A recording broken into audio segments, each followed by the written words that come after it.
Hey, I just wanted to do a really long millennial pause. So, what are we doing? What are we talking about? We're talking about everything, I think. No, we're not. I think I want to focus on Trump's domestic agenda. Now, what confuses me about all of this is everything. The big beautiful bill.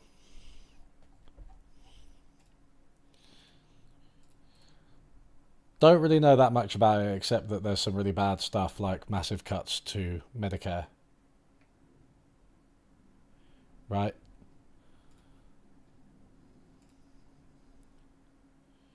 Now the White House website is not particularly helpful as you might expect with the White House these days.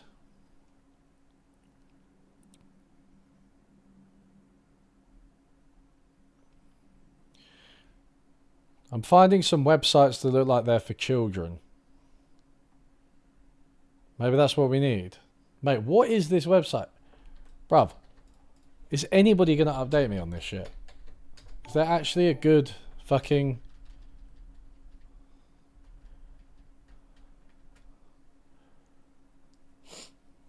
The Los Angeles Times.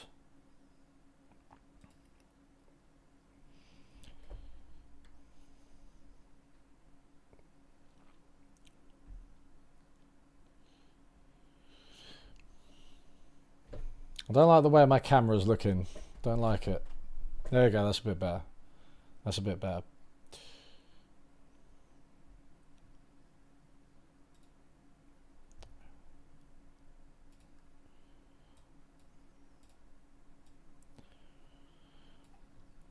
Now we begin the difficult task of making sure that you guys can see the text. Oh! Stop trying to do things. Fucking computers, honestly.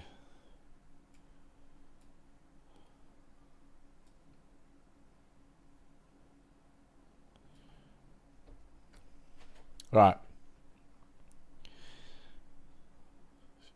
Fighter jets whooshed by and a stealth bomber streaked through the air during Friday's annual White House 4th of July picnic. Give me information. I don't care. Tax breaks and spending cuts affected millions of Medicaid recipients while growing the Immigration and Customs Enforcement Agency by thousands of workers. Okay, I already kind of knew that bit. What's actually inside? Okay, tax cuts take center stage. The BBB contains roughly $4.5 trillion in tax cuts, according to the Associated Press, and solidified the ones from Trump's first term. On the teeter-totter of benefits, the wealthiest families will enjoy an average of $12,000 in tax savings, while the poorest people will have to pay an additional $1,600 a year on average, mainly due to reductions in Medicaid and food aid. So it means net, right? Because that's like benefits being withdrawn rather than taxes being increased, but he's treating them as the same, I think. Anyway, it's regressive. We're getting that. While temporarily adding new tax deductions on tips, overtime, and auto loans, the bill also adds a $6,000 deduction for older adults making less than $75,000 a year.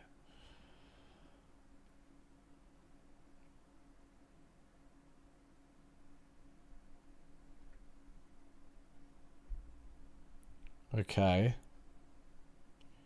The child tax credit is bumped from $2,000 to $2,200, though millions of lower income families will still be unable to get the full credit.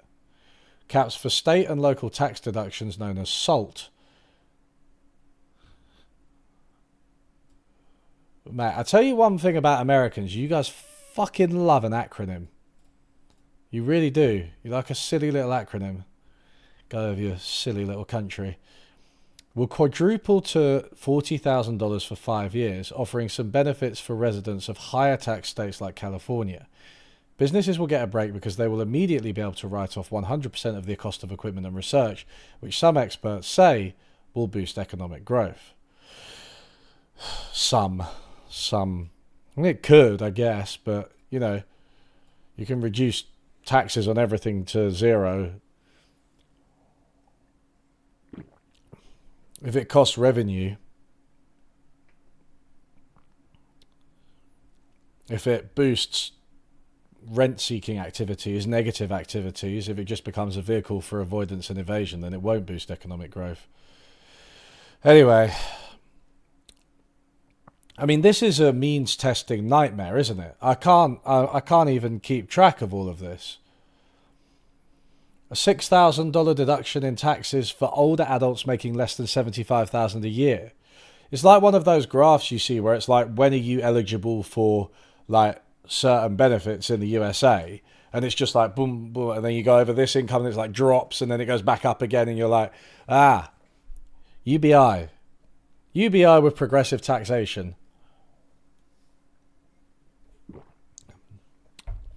Oh goody, now we get to the nice bit. Deportations, a border wall, and missile defense.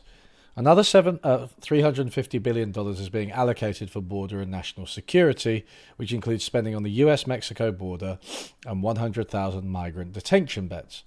ICE will receive funding to offer 10,000 signing bonuses to new employees with the aim of hiring 10,000 officers and agents. That is so many.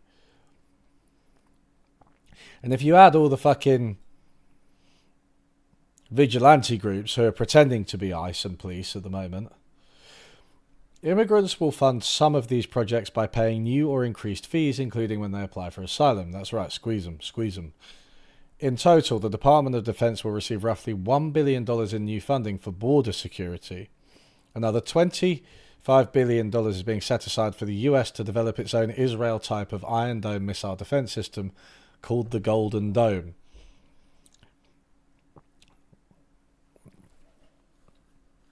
Isn't the whole thing about Israel's, just putting aside, you know, politics and morals and all of that, purely logistically, militarily, isn't the whole point of Israel's Iron Dome that A, it is right next to its enemies, and B, it is quite a small country? Like, why would you try and emulate that? I was looking into like why the UK wouldn't have an Iron Dome the other day because I was just curious, and they basically said, yeah, like we're too big, even compared to Israel. The UK is big, and we're not right next to our enemies. So unless, well, I don't know, maybe Canada will bomb the US, get it done with. That was a purely speculative observation rather than any kind of normative statement about what anyone should do. Clean energy gets pummeled. Previous tax breaks meant to create incentives for wind and solar energy are being hacked dramatically. One incentive that will soon disappear is the electric vehicle tax break of $7,500 for new vehicles and $4,000 for used ones. That was supposed to initially expire in 2032. Instead, the credit sunsets on September 30th. How does Elon Musk feel about this? Is he upset? I think he was already upset though, right? He's already been ejected by MAGA. We take small victories, and I have to say, Elon Musk realizing that he has no power other than his money has been enjoyable, and that MAGA will just fucking get rid of him when they want to. I've, you know, Schadenfreude, whatever. Allow me some Schadenfreude. Okay, how is this being paid for? Republicans are cutting back on Medicaid and food assistance programs for those below the poverty line. That's good. They've been indulging for far too long in health and eating. Many adults receive Medicaid and food stamps, including those up to age 65, will now have to fulfill an 80-hour-a-month work requirement. For a second, I thought that was 80 hours a week. I was like, Jesus Christ. No, a month. Well, it's more than I work. Medicaid patients will also have a new $35 copayment to contend with. That doesn't sound like that much, but what do I know? I don't pay for my health care because I live in a normal country. Well, not really, but more normal.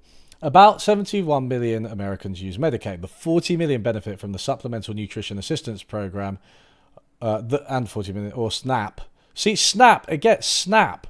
What was the other one? Like Whiz or something? SALT, SNAP, Whiz, bang. You guys just fucking, just have acronym names. NHS. NHS, it's not a thing. It's not some like fun marketing term. Man, you guys, the rock goes deep in America, doesn't it?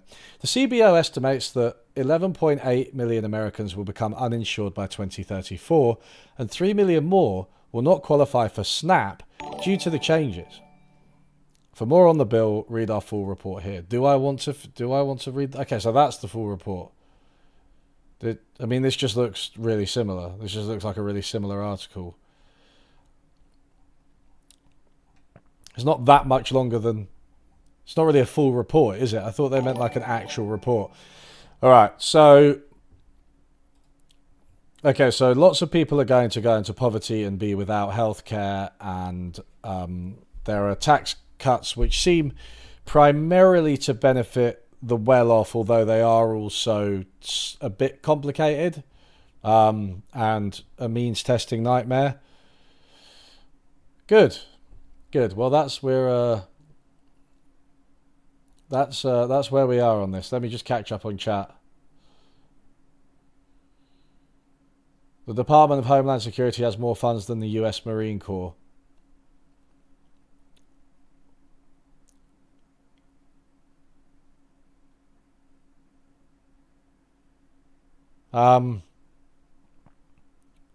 Yeah, Golden Dome seems ridiculous.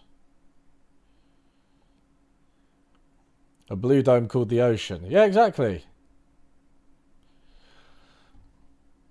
Yes, the poor people will eat missiles. All right.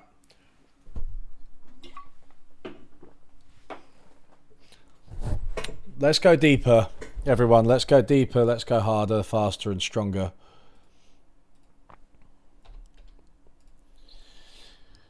Now, many people may not realize this, but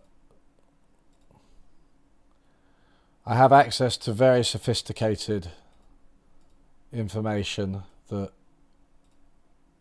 rubes like you, chat, can scarcely dream of. Therefore, we are going to read Nathan Tankus. So that's Nathan Tankus with an apostrophe to signify ownership. No, I didn't mean to Google him. We're going to read his newsletter. Now, I don't...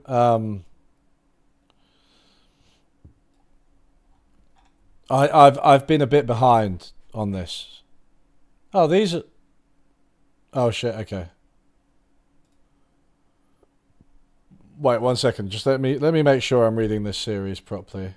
Just need to go into my email.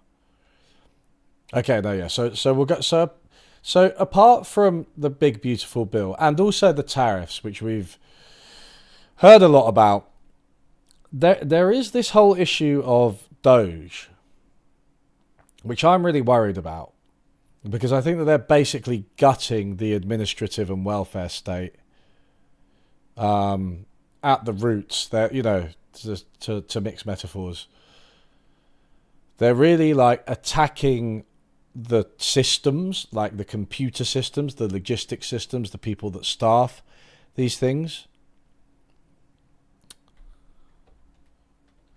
these organizations. And I think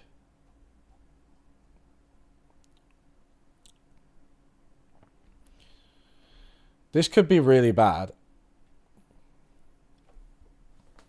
Now, I don't know what Doge means without Musk. 1 Doge equals 0.13 pounds sterling. I didn't... So Doge still...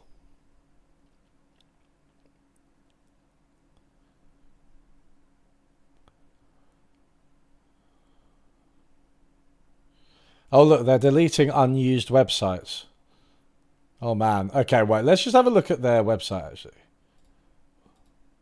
I mean, they have been known to lie, for the record, everybody. So, like, let's just bear that in mind. I don't know if I trust their figures at all.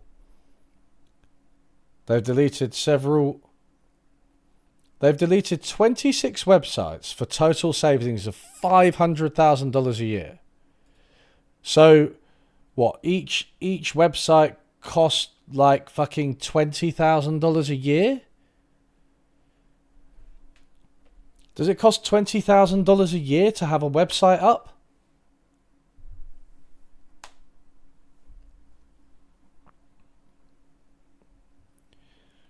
I'm no computer guy, dude, but that sounds wrong.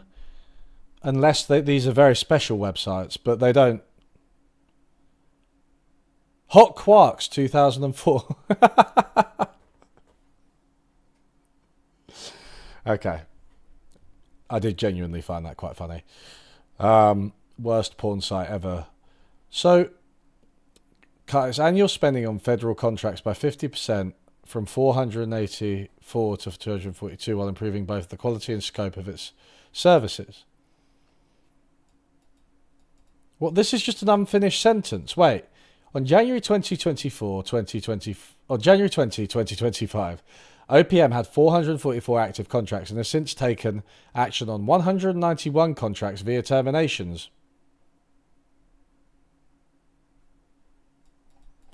I thought they'd like redacted this bit.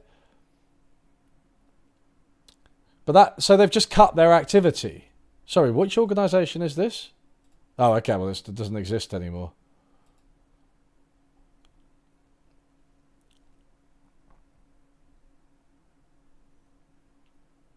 Oh no, here we are. US Office for Personnel Management. Man, I like the way they just deleted broken websites and like their links just don't work and like their sentences are unfinished. And I just can't believe these figures, man.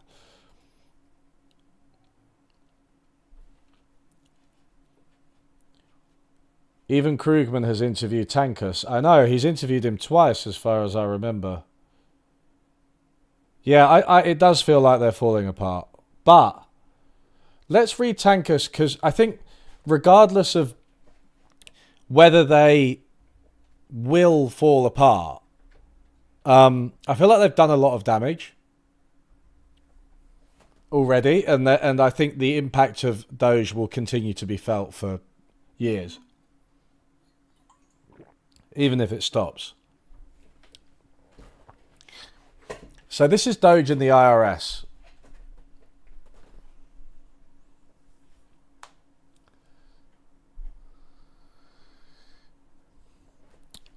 Let's begin with full disclosure. So this isn't actually Nathan Tankus, by the way. This is Anisha Stephen, who I should probably follow on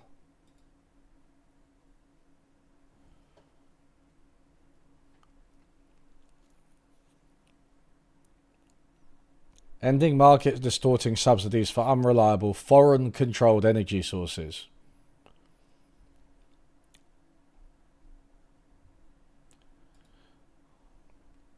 Yes, because fossil fuels are never foreign-controlled.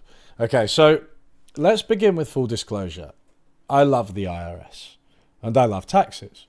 From mid-2021 through January 2025, I worked for the US Treasury. Among many roles during my time there, I spent some time in the Office of Tax Policy, where I helped implement the tax provisions of the Inflation Reduction Act. This is the first in the Notes on the Crisis series that I, along with others, will be tackling about the IRS and taxes. In the weeks ahead, we'll explore the agency transformation and the House Republicans' disastrous reconciliation package that is unfolding right now. But first, we have to understand what taxation is and why it's always been about power. What's below is an overview, then we will go in depth on many aspects as the series evolves. Project 2025 and the structural takeover. If you've read Project 2025, you know there was a plan. The authors laid out a blueprint to bring the IRS under greater executive control by infiltrating political appointees, gutting the civil service, and pushing an ambitious slate of regressive tax policies through Congress. Well, it's happening. The first public signal of chaos at the IRS came on February 2017 when the Associated Press reported that Doge was seeking access to the IRS's integrated data retrieval system, one of the most sensitive, I would argue the most sensitive, databases of personal information in the federal government. Privacy experts and lawmakers immediately sounded the alarm that this was no ordinary tech integration. It was a structural takeover. Since then, the chaos has only multiplied to include leadership purges, workforce cuts, and Doge-hosted IRS hackathon. What?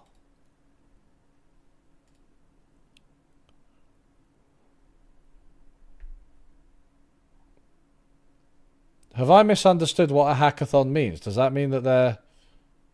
Is it just like a computer coding party? Or are they actually trying to hack the IRS? I actually don't know what a hackathon means then. Oh, it's just any engineering. Right, okay, yeah. Rapid and collaborative engineering over a relatively short period of time. Okay, fine. These aren't isolated incidents. They reflect a strategic campaign to transform the IRS into a politically partisan enforcement mechanism and a lever of executive power. This goes far beyond just administrative disorder that is expected with any administration change, which would be concerning enough on its own. This is a systematic takeover of the federal government's fiscal core. What's at stake is not only the architecture of how the state sees, collects and allocates public resources, but whether a functioning democracy can survive without it. So I think what really concerns me about all of this stuff, and it's a deep rabbit hole when you go down it, is that Trump's tariffs, while they are harmful, his power is limited on the international stage, as he's discovered. He can't just bring all other countries to heel. There are other economies out there. There's a whole global economy out there. It's not just the US. There are other power centers. There's China, there's the EU, there's Russia, even, Brazil and India too, like the BRICS. He's had to walk back on a lot of his tariffs, not all of them. They're still in place. But he can't just do that because he doesn't have the power. But with this, number one, it's quite hidden.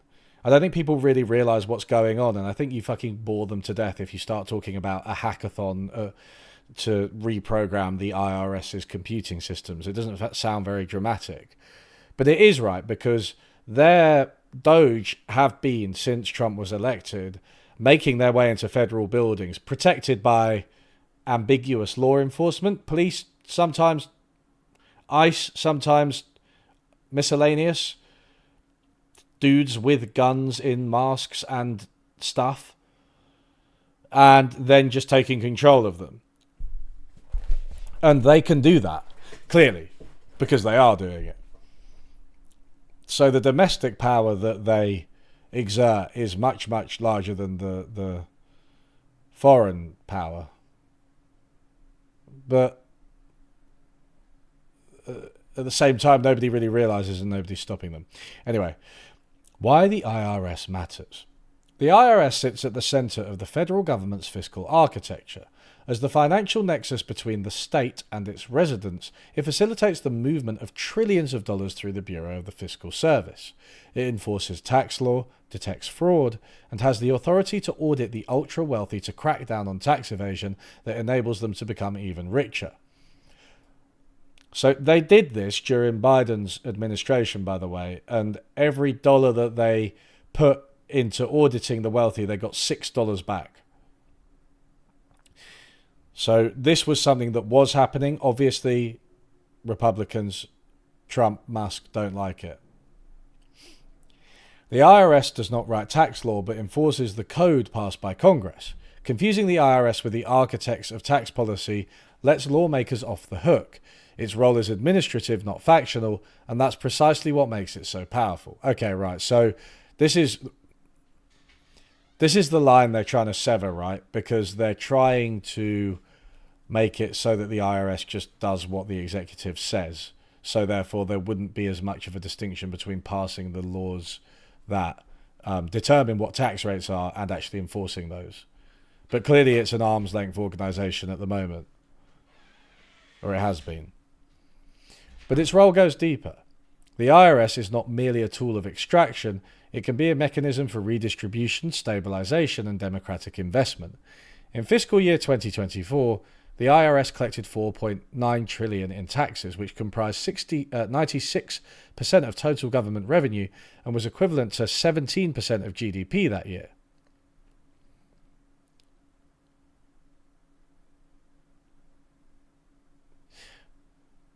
Fuck me, the US runs a very big deficit then. I didn't actually clock quite how big the deficit was. Because what? Because US government spending, 2024. According to the DuckDuckGo AI, 24%. Oh, okay. Oh, but man. Okay, wow, the US state's really small. I think I thought it was like 30 or something. But it's like 24% of GDP the US government spends. Deficit 1.8 trillion. Still pretty big, but yeah.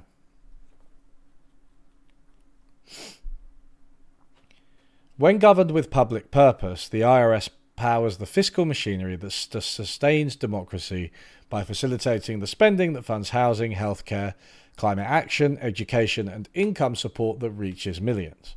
For example, in 2021, the IRS delivered over $100 billion in expanded child tax credit payments. That was a good policy. That's the one they abandoned. That's when they started giving money to families and poverty fell among children. It's crazy, isn't it, how that works? At the beginning of this piece, when I say I love the IRS and taxes, I'm referring to these core social responsibilities, not to institutional permanence or bureaucratic tradition. The IRS is a vital institution, but it is not above a critique. Studying it is essential. Yet we must resist the impulse towards institutional reverence. This is especially important now as agencies like the IRS grow increasingly susceptible to authoritarian encroachment. These institutions are not immutable moral authorities, they are only as democratic as the political forces that shape and control them. To control the IRS is to control the operating system of the American state. That is precisely what makes this moment so dangerous. DOGE isn't simply trying to dismantle the agency.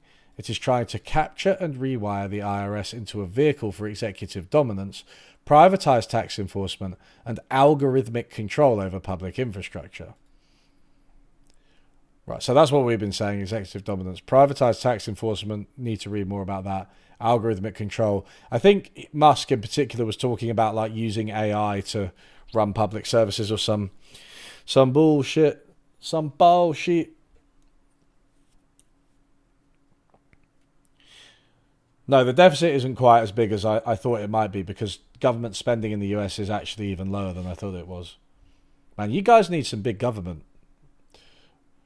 This is not about eliminating bureaucracy, fraud, waste or abuse. It is about repurposing it to serve a new model of power and breaking the chain of democratic accountability between Congress, the law and the public. What taxes actually are and why they've always been about power and control. Taxes are often portrayed as a technocratic minutiae of statecraft, matters best left to accountants, economists and congressional scorekeepers. But in truth, they are the lifeblood of state power. In theory, taxes facilitate the provision of public goods and services, everything from national defence and infrastructure to schools and our social safety nets. Taxes come in many forms, including income tax on wages, salaries and capital gains, consumption taxes such as sales and excise taxes, property taxes and corporate taxes. Taxes may be direct or indirect, progressive or regressive, visible or embedded in prices. No matter how they're designed, taxes define the boundaries between the state and its people and the contours of political life. They determine who owes what to whom and who gets to decide. Throughout history, taxation has functioned not merely as a means to help resource the government, but as an instrument of visibility and control. Political theorist James C. Scott argued that states are often more motivated to tax in order to render societies legible in order to govern. Tax systems compel individuals to make themselves known to the state, declaring income, disclosing assets, and proving eligibility for social benefits. In doing so, they map economic life and assign political meaning to it. Taxes and tax policies create the conditions under which labour is counted, whose wealth is protected, and whose lives are monitored, audited, or excluded. Political economists have long recognised this dual function. Adam Smith, in The Wealth of Nations, emphasised that the sovereign's survival depended on the ability to raise taxes efficiently and equitably. Marx saw taxation as one of many battlefields where class conflict played out over the distribution of social surplus. In the turmoil of the 20th century, John Maynard Keynes emphasised taxation was, or could be, a tool for macroeconomic stabilisation. Piketty, working in the 21st century, warns that progressive taxation is essential to prevent the return of entrenched oligarchies. Legal realist Robert Hale, writing in the 1920s, argued that all income and property rights are upheld through coercive legal rules, and therefore taxation is not an intrusion on freedom, but a foundational mechanism by which the state structures economic life. Even libertarians, though begrudgingly, concede taxation's necessity to facilitate minimal state functions.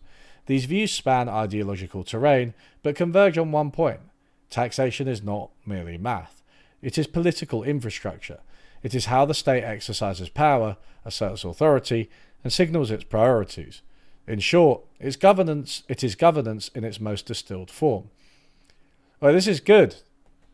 This article is actually good. This is like a fucking introduction to political theory of taxation, as well as an update about what's going on. I do have a video planned one day that's like called something like Taxes Are Beautiful or I Love Taxes. That gets some people pretty angry, right? I don't really know what this is. It felt right. The state's obligation to its people. Taxation defines what the state can see and by extension what it can control. In a democracy, that visibility is supposed to be reciprocal. If the state can see you, you should be able to shape what the state does in return. That mutual recognition is the only viable foundation of our social contract with the state. The American colonists in their revolution understood this intuitively. Their demand was not against taxation itself, but against taxation without representation, a refusal to cede fiscal power to distant, unaccountable authorities. The colonists clashed with their British imperial counterparts, and insisted that taxation be tethered to the democratic voice. And yet, US tax policy has long prioritized extraction over equity. In its early years, the Republic relied heavily on regressive tariffs, taxes on imported goods that disproportionately burdened consumers, especially the poor, while shielding elites. For example, the 1790s federal revenue system was primarily concentrated on duties for goods like sugar, salt, and textiles, staples that made up a large share of working class consumption. Sounds like me on Victoria 3. Meanwhile, wealthy landowners and merchants who benefited from domestic production and trade paid little by comparison. Efforts to create a more equitable fiscal order, like those proposed by Thomas Paine, were largely ignored. Paine, recognizing the dangers of concentrated wealth, advocated for what we would now call a wealth tax, a 100% marginal tax on estates above a certain threshold. In his view, taxation was not just an instrument of state power, it was a means to dismantle economic hierarchy and protect political equality, yes. The Civil War briefly disrupted the tradition of regressive taxation. The Union introduced the first federal income tax, an extraordinary expansion of the Treasury's infrastructure and fiscal capacity. The ratification of the 16th Amendment in 1913 made that authority permanent, embedding the principle that those who benefit most from the economic system should contribute proportionally to its upkeep. In theory, it marked a new democratic fiscal compact.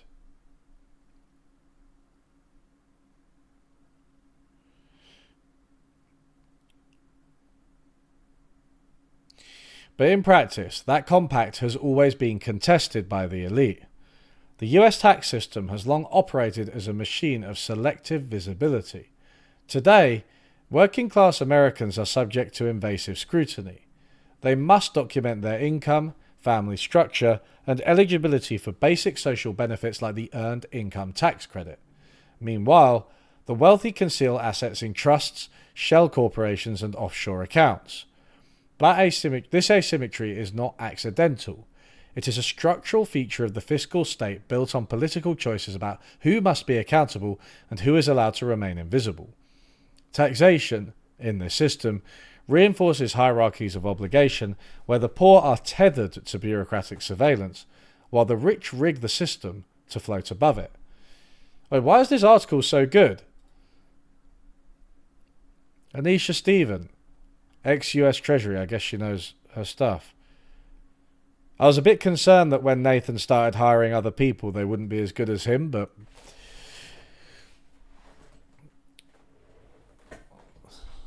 I'm happy to have been proven wrong. That class betrayal extends beyond the collection of taxes to how the federal government's budget is decided. While working class communities are urged to see tax paying as a civic virtue, they receive little in return. The essential services that taxes are, in theory, meant to make possible, public education, housing, and healthcare, remain systematically underinvested. At the same time, public dollars finance militarized policing, mass incarceration, and global warfare. For many black and brown Americans, paying taxes means giving up purchasing power while governments, corporations, and the wealthy use this country's fiscal apparatus to sustain a bureaucratic machinery of broader oppression and marginalization. The fiscal system doesn't just deepen state control over daily life, it entangles citizens in state violence without offering them protection in return. This is why debates over tax policy are never just about money and why more people should be paying attention. They are about visibility, legitimacy, and power, about who the government chooses to see, to trust, and ultimately to protect or to punish. The IRS, then, in its role administering tax policy, is not and has never been a neutral bureaucratic entity. It is the institutional expression of political economy, a mechanism that enforces who must justify their presence in the fiscal order.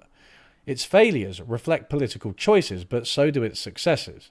When aligned with democratic goals, the IRS can function as a pillar of economic justice, making visible the invisible, delivering benefits directly to the people, and ensuring that those who extract the most from society contribute their fair share. Taxation is therefore not just a tool of technocratic administration, it is the terrain of democratic struggle. And while that struggle has always been fraught, today it is perilous. So, this reminds me of, what's that law about conservatism? Is it Sturgeon's law? Oh no, Sturgeon's law is 90% of everything is crap. It's a good one.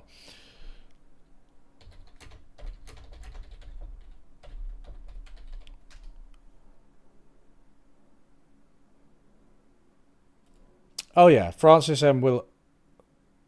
Willoit.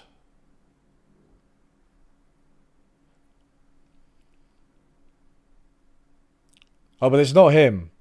Yeah, conservatism consists of exactly one proposition, to wit, there must be in-groups whom the law protects but does not bind, alongside out-groups whom the law binds but does not protect. So this is exactly what she's talking about with taxes, right?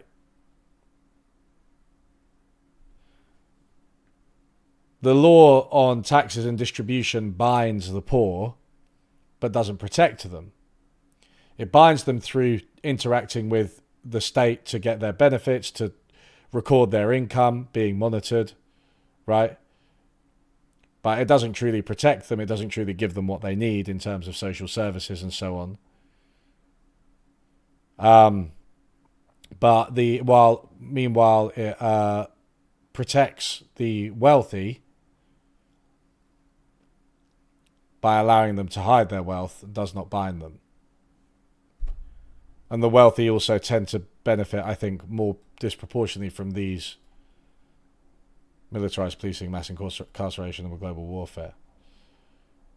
So, yeah.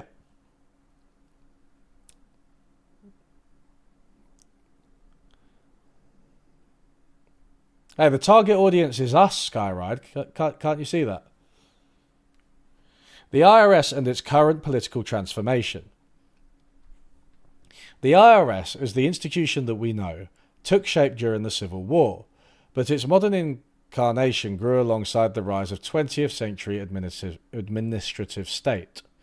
As federal responsibilities expanded, so did the need for an agency capable of managing the government's most powerful claim over its citizens, the power to tax.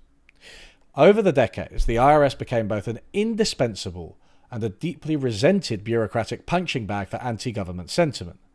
Though often blamed for the tax system's outcomes, the IRS does not write the rules, it enforces the tax code passed by Congress, yet. This administrative role makes it structurally non-partisan, yet politically vulnerable. So it's interesting because you see this everywhere. The fact that I, at the age of 10, 15, knew what the IRS was is quite mad.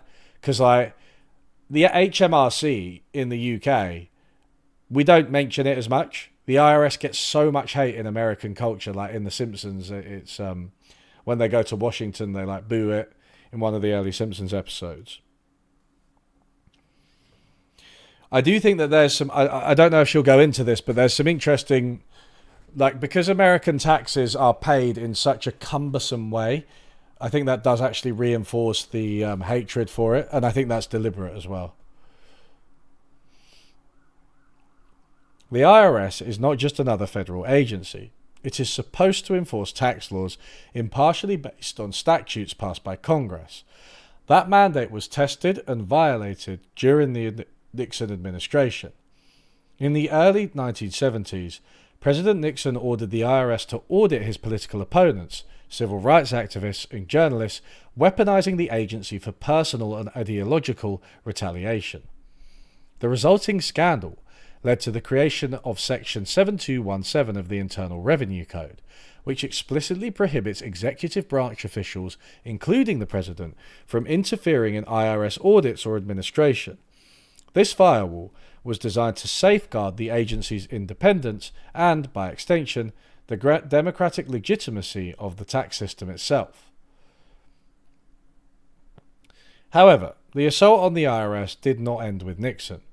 In the decades that followed, it became a central target of conservative movements intent on dismantling the federal state.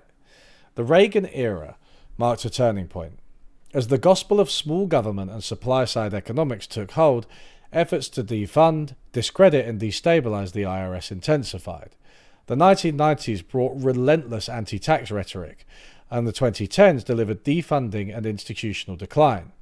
Between 2010 and 2022, Congress slashed the IRS budget by over 20%, leading to the loss of more than 20,000 employees, including auditors, investigators, and IT specialists, as basic customer service collapsed under the weight of chronic understaffing.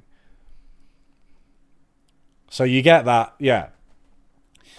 That's part of the reason the IFS is so bad is because it's underfunded. But it's not just underfunded, it's the way tax collection is structured.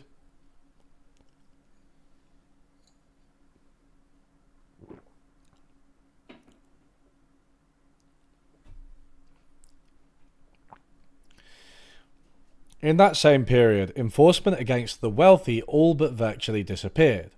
According to economists Emmanuel Sayers and Gabriel Zuckman, the top 1% of US earners evaded roughly $160 billion in taxes annually. So just to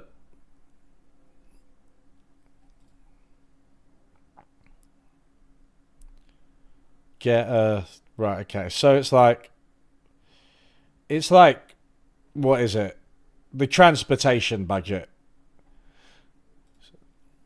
So it's not like fucking loads, but obviously it would help, and they shouldn't be doing it. And also taxes should be higher as well as them not evading them.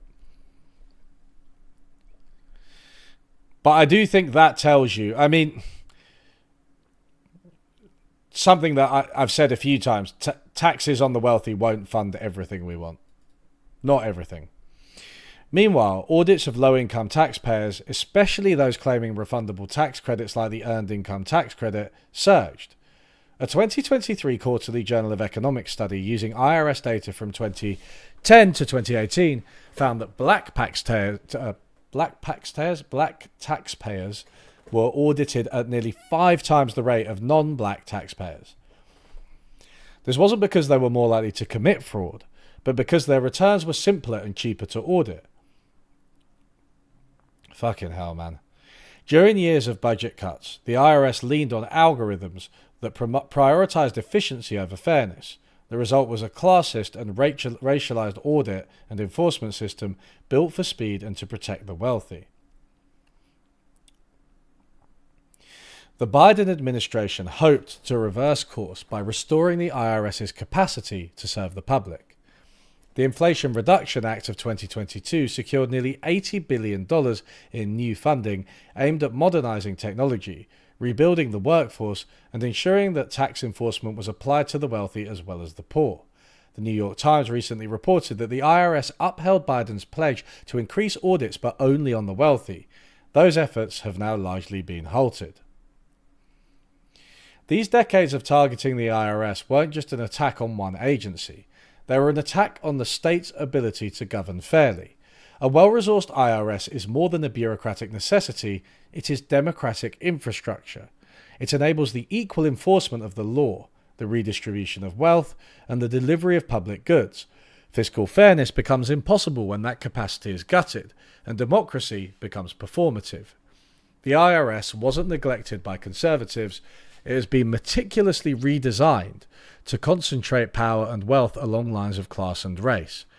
Its mission was retooled to be less a guardian of the public interest and more a servant of market discipline. And today, that project is entering a new and far more dangerous phase. This article is like a lesson in the non-neutrality of economics. When people say that the state is designed for class war, I wouldn't point them to anything by Marxists. I point them to this. This is what I'm talking about. It's what I've been saying.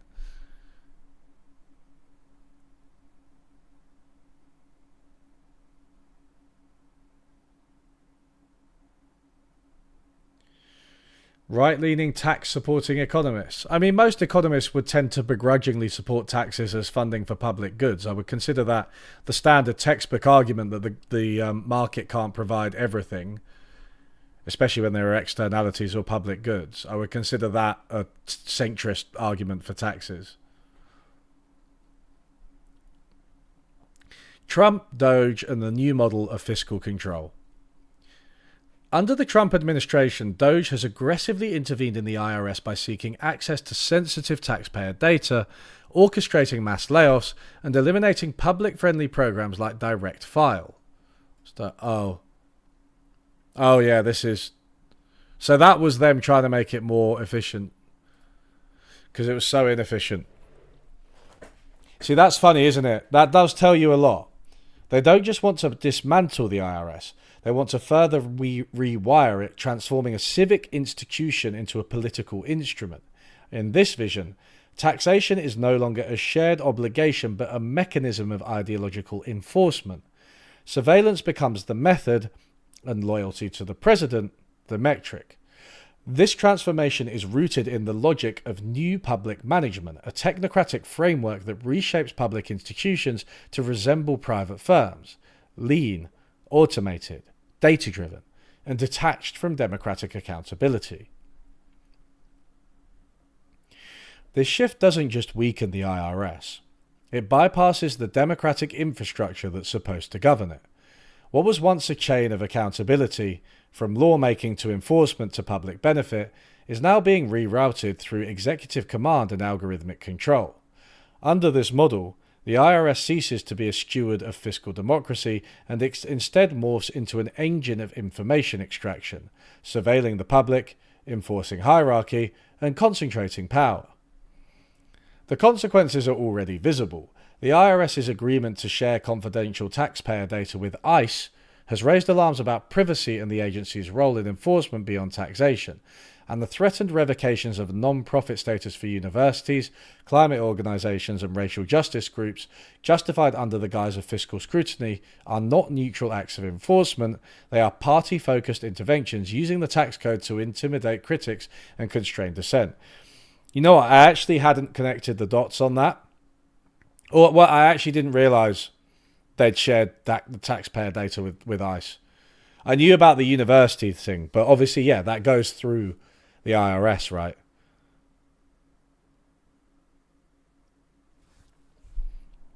We've seen this before, and it should scare us. In countries like Hungary and Rwanda, governments have turned tax authorities into instruments of repression, not by banning civil society outright, but by burying it in audits, compliance demands, and legal ambiguity. Bureaucratic coercion becomes the substitute for overt censorship.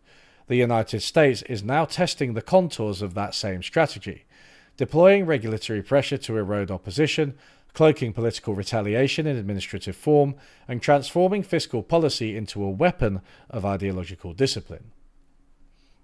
What's also being lost in all of this is not just IRS institutional expertise or workforce capacity. It is the legitimacy of the social contract, the idea that taxation is a collective democratic function. Doge's approach echoes a system where data is extracted not to serve the public, but to entrench private and executive power. In this framework, the IRS no longer upholds civic duty, but instead enforces obedience. Public authority remains, but democratic accountability disappears.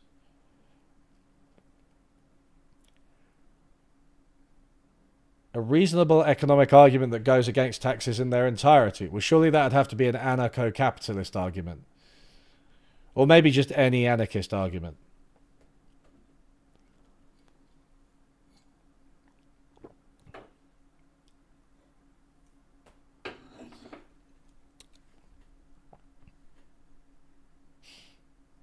If you control the tax code and the IRS, you control the state and the people. This isn't just bureaucratic reshuffling, it's a battle over the very structure of American democracy. The IRS, as the engine of fiscal governance, is being gutted, rewired, and weaponized.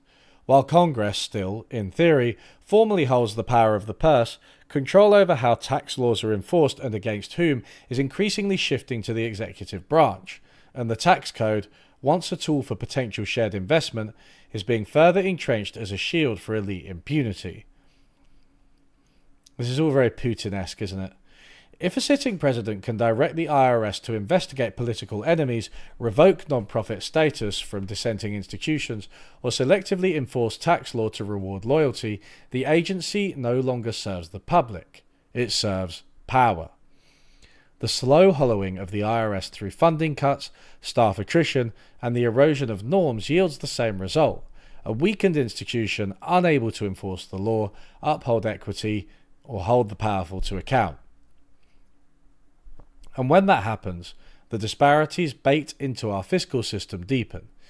The rich, already shielded by armies of tax lawyers and offshore vehicles, become even more invisible to enforcement. Meanwhile, the working class, especially black and brown taxpayers, are subject to increased scrutiny and bureaucratic punishment. When Nixon overstepped, Congress stepped in. But today, a deeply polarized legislature, decades of executive aggrandizement, and a judiciary increasingly deferential to presidential authority have eroded those checks. Now the stakes are higher, not just because of the power being wielded, but because of whom that power targets and whom it protects. We are no longer just watching a system decay. We are watching it be consolidated to serve private power, silence dissent, and reverse the very idea of democratic taxation. It's a constitutional breakdown. If the IRS falls, we won't just lose an agency, we'll lose one of the last institutional expressions of democratic obligation. Taxation is not just how we keep a number of key infrastructures running, it is how we declare what we value, who we protect, and who must answer to the public. The IRS reflects that social contract, however imperfectly, and not without deep bias. But unlike some other federal institutions, its mandate remains tenuously anchored in public law and congressional oversight. It is one of the few places where the struggle over fiscal accountability is still active and, for now, structurally possible. We don't need to defend what the IRS has been, we need to fight for what it could be, a mechanism of equity not controlled by the elite, and accountability, not surveillance. But if we allow it to collapse, or worse, to be captured for authoritarianism, we may wake up in a country where taxation still exists, but democracy does not. Wait. Who is this woman? Why did I not know about her before? I've got to Man. Jeez. That was not quite the article I was expecting, in the sense that there was more background and political theory. Well, I think there's already an abrasion of public trust, but that it's been intensified, hasn't it? The massive cuts in the staff, the takeover of the data, right?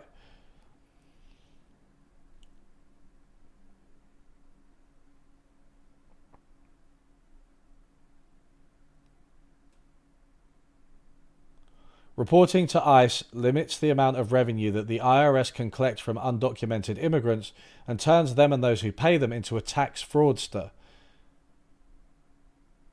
which allows them to call them all criminal. Wait, so once they've been reported to ICE, the IRS can't collect? Oh, okay, because they become undocumented. Oh, yeah, okay. Them and those who pay them. Okay, I see. I mean, the IRS, yeah. But, I don't know. We need to reframe this debate, right? It's like I said. It's like I skeeted, you know? And I skeeted this, and I may have had a few drinks at the time. This is what happens when I have Blue Sky on my phone. There you go. Things are bleak in the USA, but I also firmly believe that the conditions are right for a massive left resurgence. Epochal, in fact. Epochal? How do you say that? July the 5th, 7:30. I'd had a few drinks. But this is such a good article for seizing the narrative about how taxation and spending and auditing and means testing are tools of politics, and they can be tools of oppression and harassment and surveillance and monitoring. They can also be tools of equity and inclusion and, dare I say it, diversity.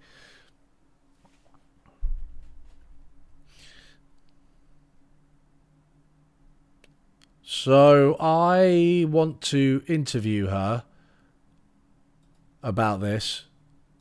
Is she also writing? So she wrote this as well in combination with Ira Regmi, the second article, which we'll read in a second.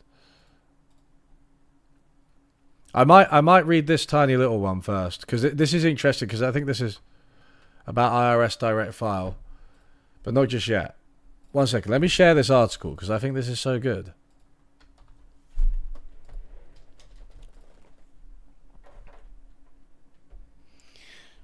Right, what should we say about it? What should we say about it, gang? They, them pronouns is the other person. Oh, no, both. Oh, both. Thank you. Thank you for that. I completely missed that.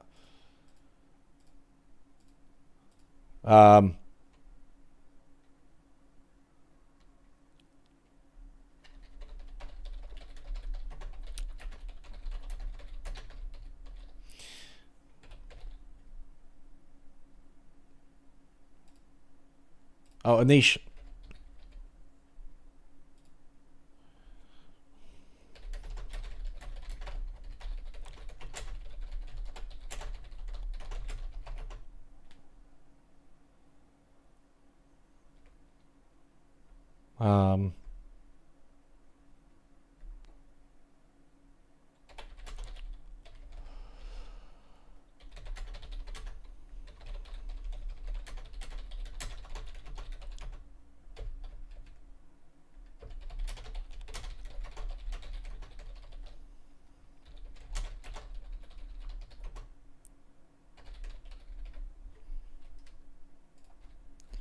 Astoundingly good article from Anish Stephen on the role of taxation in a democratic society and what the current US government is doing to turn the IRS into their own instrument of political control. There you go, fine. There you go, that's a good, that's a 7 out of 10 skeet, that is. At least I didn't get their pronouns wrong.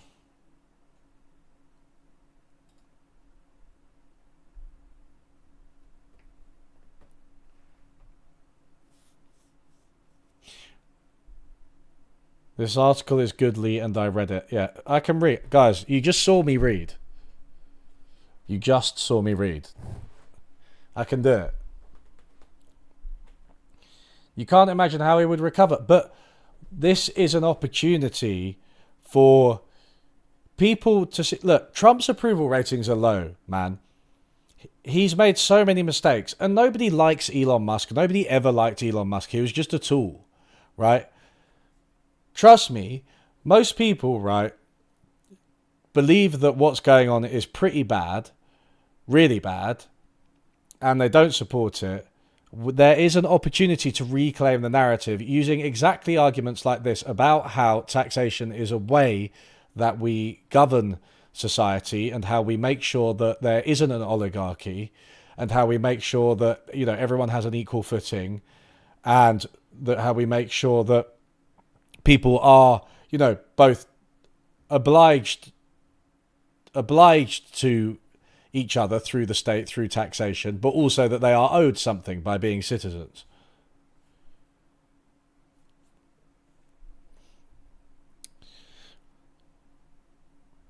This is what we need to do. Now, you might have another question, related question, which is, will Democrats do that? No, of course they won't. They're a bunch of fucking cowards. I hate them. I really, really hate them now.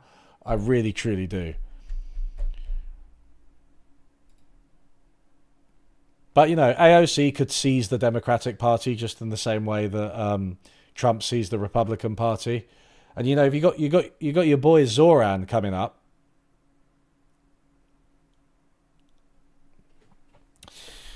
Right, let me get more water. Just give me a second.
Society shouldn't be governed, individuals should govern themselves.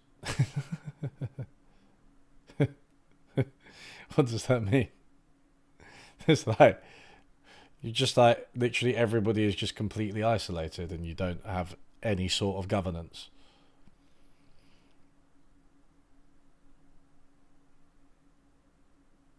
There's always governance. Are you talking about the state? Sorry, I can't believe that state bad solely. So let me just, I just want to read this mini article because I was...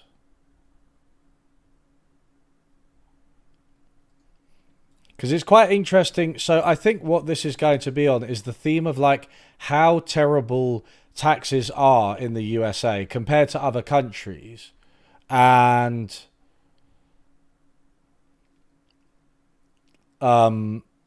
yeah, how the Biden administration tried to fix it and now that's being reversed. Yesterday, tens of thousands of taxpayers filed their returns using IRS Direct File. When was this written? A few months ago. The agency's new free public online tax filing service, now in its second filing season. They joined hundreds of thousands who have used the service and who have been nearly unanimously thrilled to fulfill their tax obligations easily and directly. It seems we have finally done the impossible. Make tax day anything but the most dreaded day of the year. At least we did. Today, the Associated Press reported that the Treasury Department will discontinue the program. Cutting costs and saving money for families were just empty campaign promises, says Adam Rubin, a vice president of the Economic Security Project of the administration's decision to end the program. I was an original architect of Direct File from 2021 until just a few months ago and got to see its impact on government and on taxpayers directly. Make no mistake, Direct File is a shining example of government capacity and government efficiency. By providing a critical government service for free and helping taxpayers file more timely and more accurate returns, it is projected to eventually generate $11 billion in net savings for taxpayers every year.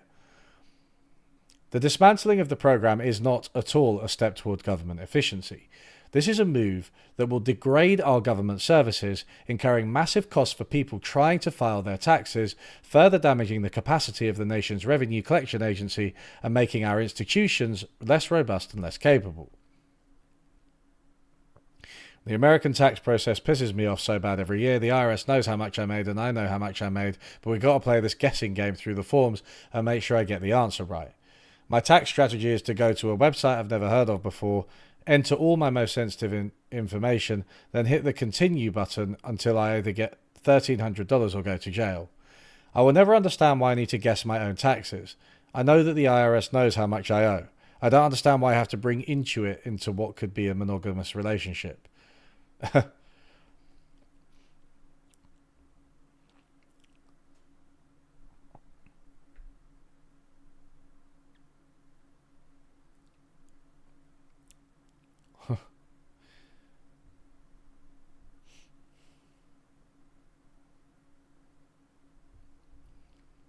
The Direct File story started for me personally when I moved back to the US after living in London for 9 years.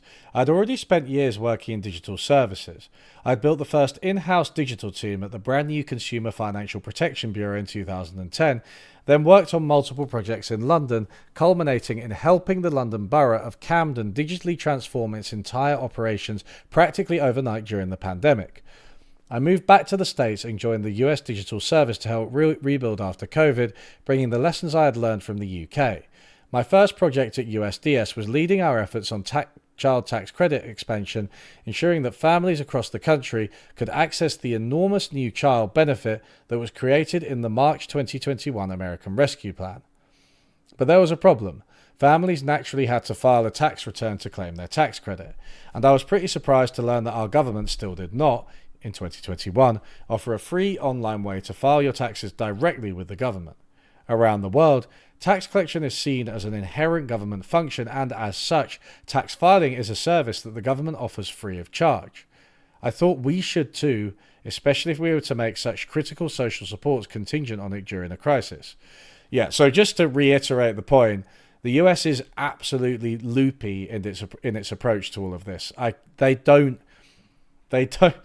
Nobody else does this. Like, makes tax collection so difficult. And also not free. Instead, in the US, we relied on a confusing and sometimes costly mishmash of private offerings and support from non-profits designed to ensure most people could maybe, sort of, file a return for free if they needed to. It made the barrier to entry high, both in terms of trying to navigate how to simply file a return, never mind to do so with cost.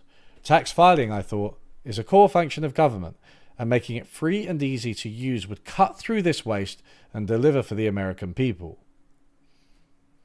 I wasn't the only one who thought this way. By 2021, a free public filing service was already the white whale of civic tech. Everyone knew this was the critical government function to bring into a modern digital product, and yet it was too big, too daunting, too much of a change. Honestly, never in a million years did I think we would pull it off either.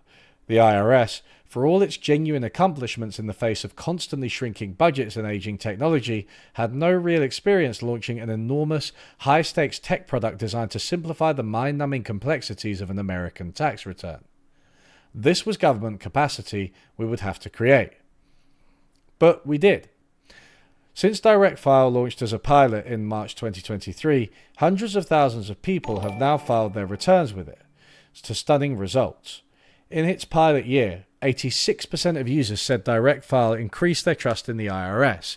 In its second year, it is winning awards and killing it with users, with a Net Promoter Score in the 80s, up from 74 last year.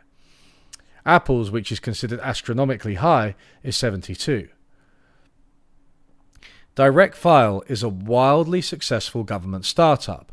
Not only that, but the IRS now has its own in-house capacity to continue building awesome digital experiences, capacity that could have gone towards cost savings and experience improvements in all manner of IRS operations. This is all capacity, needless to say, that has gone away, all in the name of efficiency. The impact for taxpayers from Direct File alone are and would have been enormous. In the US, the IRS estimates that it takes the average person over 9 hours and costs $160 to file your taxes each year. We even heard anecdotally from Direct File users who had paid thousands of dollars to do what Direct File does for free. There also remain millions of households who, every year, don't file their returns at all, leaving sizable refunds on the table because they can't navigate the confusing tax filing offers advertising tax filing services. These households would have stood to finally access billions of dollars that they leave unclaimed every year. It's just so American that you have fucking private companies offering you ways to file your taxes because of how inefficient your federal government is. But that's what they want, right? There's this old podcast about this. I'll link to it in a second. They've tried to fix this before. The companies that I think are involved in helping people with their taxes and charging them for it, as well as Republicans who don't want the tax-paying process to be easier because they want people to be against the federal government and against taxes. They're powerful lobbies, right? And they are against making taxes easier. And we've seen it again. It's just happened again with Doge. This has been cancelled. Not only are taxpayers saving these hundreds of dollars, they also feel newly empowered to interact with their government and take control of their tax situations. For decades, Americans have been told that they are not smart enough to do your own taxes. Changed person there, but it's okay. We'll let them off. Only highly paid specialists that you have to pay for can do it for you. Direct File stripped away the noise and showed taxpayers that filing can be simple and easy. The valuable trust this creates in government and public institutions is impossible to quantify. Finally, there is the issue of data privacy and security. Taxpayers filing via private services must expose their most sensitive personal and financial information to third parties that monetize their data, sometimes illegally and without taxpayers' consent. Without a public filing option, taxpayers are more or less required to sacrifice their privacy and the security of their data just to fulfill their filing obligations.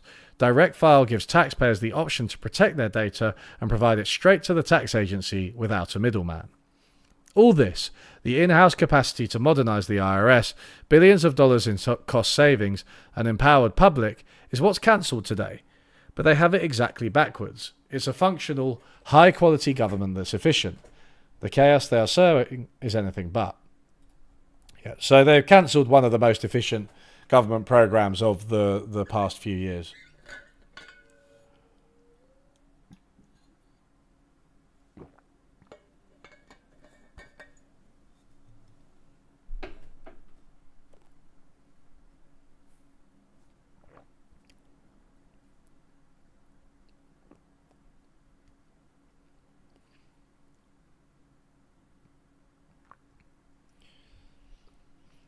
I like how we've got an anarchist troll with a name that's like DW2940. The word democracy is just a euphemism for tyranny of the majority. Bruv. Do you want the tyranny of the individual? Nobody likes Elon Musk. I'm on Facebook with a lot of American white dudes because I have an interest in firearms. I'm really sorry to tell you this, but they love them some Elon. Look, obviously I was being rhetorical. It's not nobody, but Elon Musk's support is actually very low. If you compare it to, for instance, Trump, Trump is always going to win the popularity contest, and we've seen that, right? People like Trump for reasons other than his money. Elon Musk is an intensely dislikable man.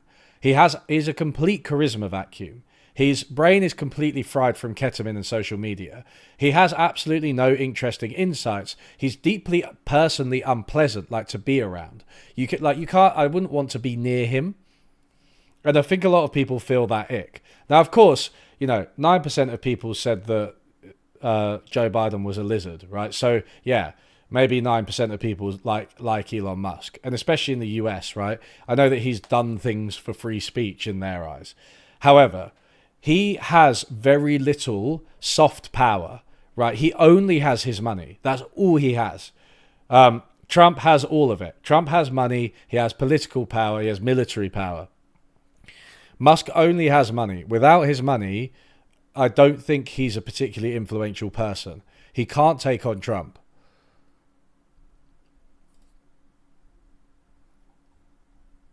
And if he turned against them, they'd fucking drop him.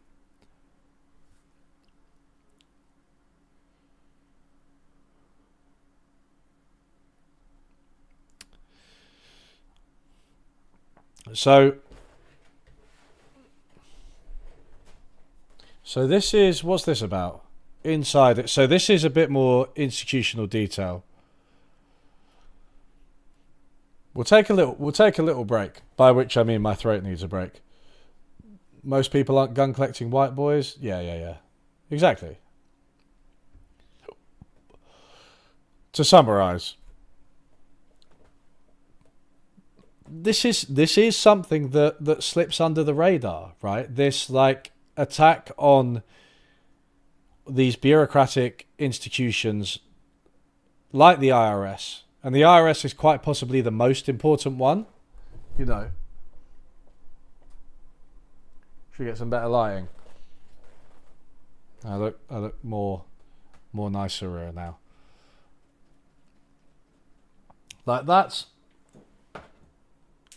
It's important. And I just don't think it attracts as much attention. I don't know exactly why, but yeah.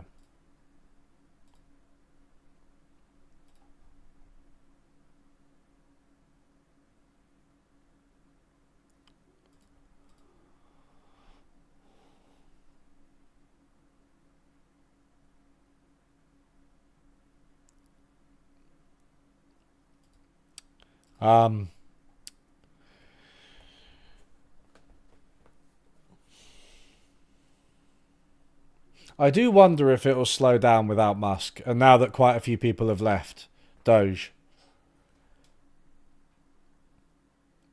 But I don't know. I mean, this is this article that we're about to read is July 2nd, less than a week ago.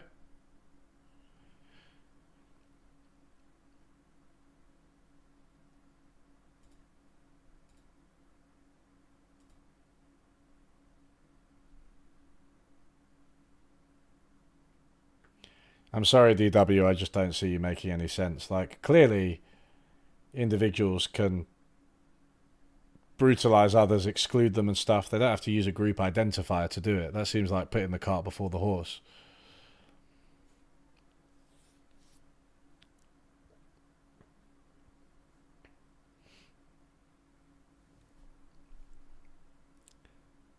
I mean, you have to compromise as well. It's not just about power. You have to compromise with other individuals.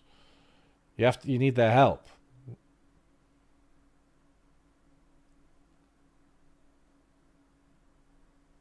I think Trump has come to realize that his party deeply hates Doge and that he's too indifferent about it to die on that hill. I hope so. Musk may not be able to take on Trump, but he isn't really. Last I heard, he wants to fund alternate candidates to hurt the Republicans' numbers in Congress, which is more doable. My hope is Elon goes through with his new party threat and wastes all his money running smear campaigns on Trump. Yeah, I guess so. Can you smear Trump? Is that possible in our modern age?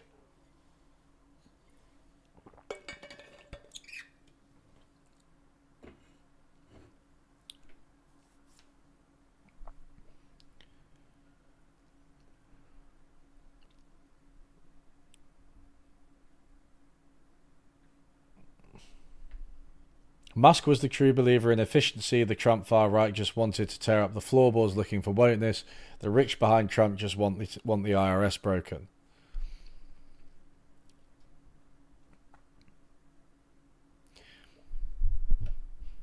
I really would like to know a little bit more about the role of law enforcement in all this, because I know that they did actually help them to enter the buildings of the administrative agencies. The FBI as well were involved at one point. Is that should law enforcement, and I don't mean morally, I mean politically, legally, should law enforcement be under the control of the executive branch? Is that unprecedented as well? I don't really know.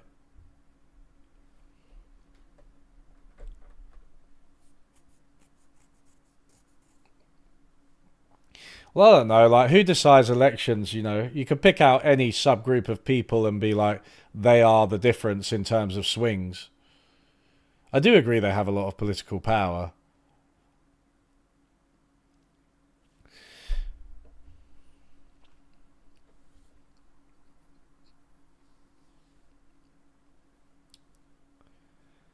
Do you think Doge has done its job? Destroy government programs, dismantle enforcement of rules for Elon's companies, and extract data. Yeah, that's true. It may have just served its purpose. Federal law enforcement has always primarily answered to the president. Okay.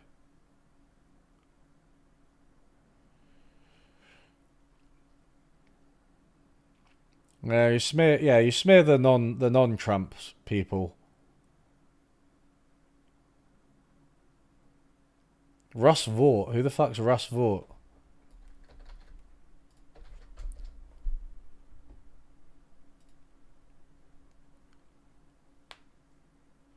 American government official and conservative political analyst who has served as the 44th director of the Office of Management and Budget since February 2025.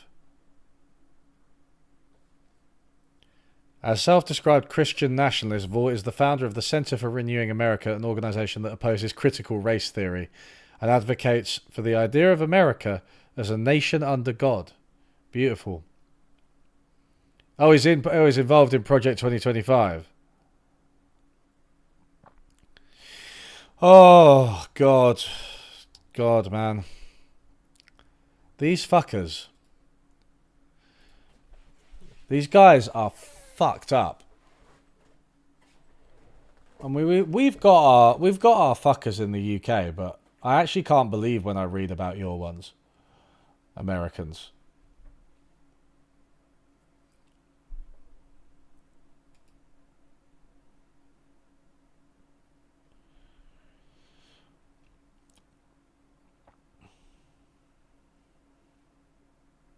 Okay.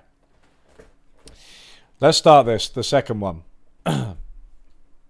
This is more detail on what's going on with Doge and the IRS. As we shared in the first installment in the series in early February, Doge officials entered the Treasury and the IRS and acquired access to some degree of sensitive information. Since then, many Doge personnel have transitioned into formal roles within these agencies, embedded as federal employees, some through political appointments, others via opaque hiring mechanisms. The current situation involves two prongs. First, concerns exist that Doge is seeking access across a range of federal government data systems, including those of the Social Security Administration and the IRS, potentially using the latter not for legitimate tax enforcement, but for political purposes. Second, there's a missing full stop there. Can't take this article seriously anymore. Second, while IRS system modernization is promoted as a positive technical advancement, this may serve as a means to expand surveillance and violate data privacy laws and protections. While integrating federal data systems may seem efficient, those barriers exist because they prevent the weaponization of data against the public.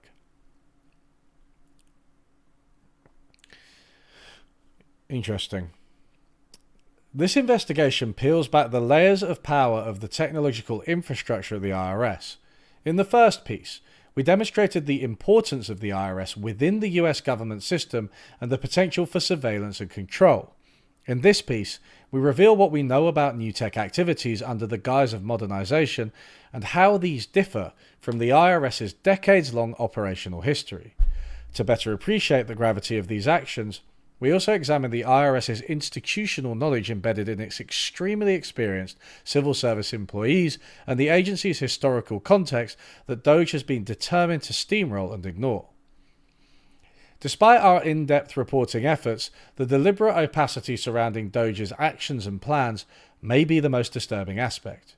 To truly grasp the scope of their intervention, we need more information, most crucially, their data access and usage. If that's you, send us a Signal DM.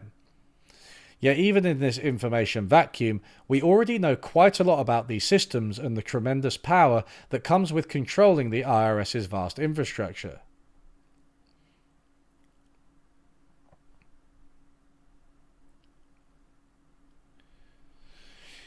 Yeah, you can trace it all back to Reconstruction, right? Let's first examine what we know about DOJ's actions and motivations before exploring how they diverge from the institution's history and their potential implications. DOJ's initial rhetoric was full of grand promises about modernization, but their immediate priority quickly revealed itself: securing unprecedented access to sensitive taxpayer data. The reality is DOJ now wields access to the Integrated Data Retrieval System, a system which enables IRS employees to have instantaneous visual access to centralized digital records that contain all tax-related information for individuals or business entities managed through the IRS's legacy systems, many of which still rely on COBOL programming. More on this later. Who is associated with DOJ and has access to this system, and whether they are political appointees or hired in the civil service, is shrouded in secrecy. There is the potential that, regardless of their employment status, DOJ staff may now have access that exceeds what most IRS career civil servants, whose roles actually require access to taxpayer information, are allowed, let alone political appointees. Treasury officials have claimed that DOJ wasn't given broad access to the IDRS, or that access is anonymized, or in some cases read-only. These claims ring hollow given the absence of verifiable security protocols or independent oversight. Besides, even if the DOJ's access was technically limited, there are serious risks associated with this level of access. The lack of transparency regarding data handling is particularly concerning, as staff have reported to Nathan Tankus from early on in the payments crisis that they have no designated authority left within the Treasury to whom they can safely report security protocol breaches. Fucking hell, that's fucked. So there's just nobody to report it to. Wow.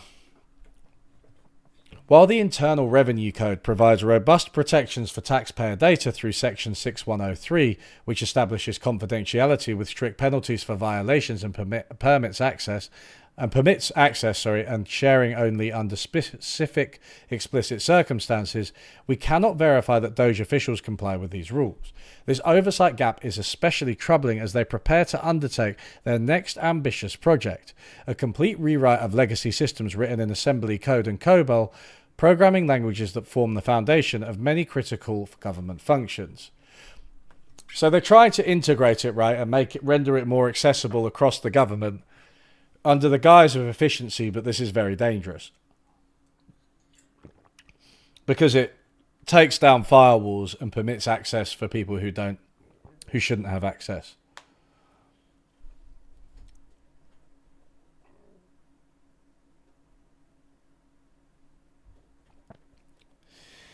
It's important to note that IRS modernization was underway long before DOJ arrived. The agency has spent years attempting to upgrade legacy systems and gradually phase out older programming languages like COBOL.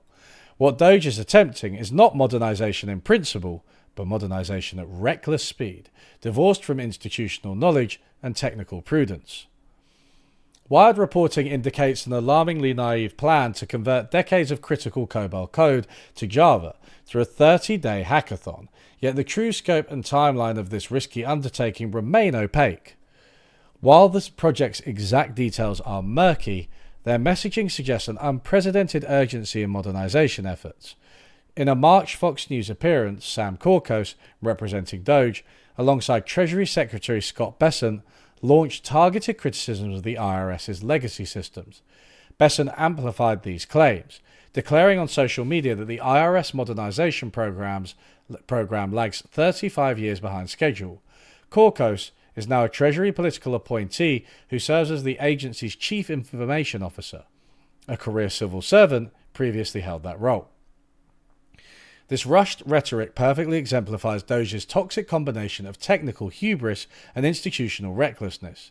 Despite repeated inquiries from oversight bodies and the press and urgent warnings from veteran civil servants, Treasury and the IRS maintain radio silence on the details of this unprecedented system overhaul, keeping taxpayers and Congress blind to the changes that could potentially devastate America's tax infrastructure.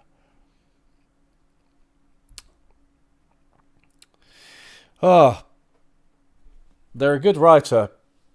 This isn't designed to be read out. I am quite good at saying long words, but it's beginning to tire me. A history of modernization and what we've already tried. Modernizing the IRS or any current government system is not a one-time software upgrade. It is a multi-year institutional overhaul requiring stable funding, cross-agency coordination, and continuous technical labor.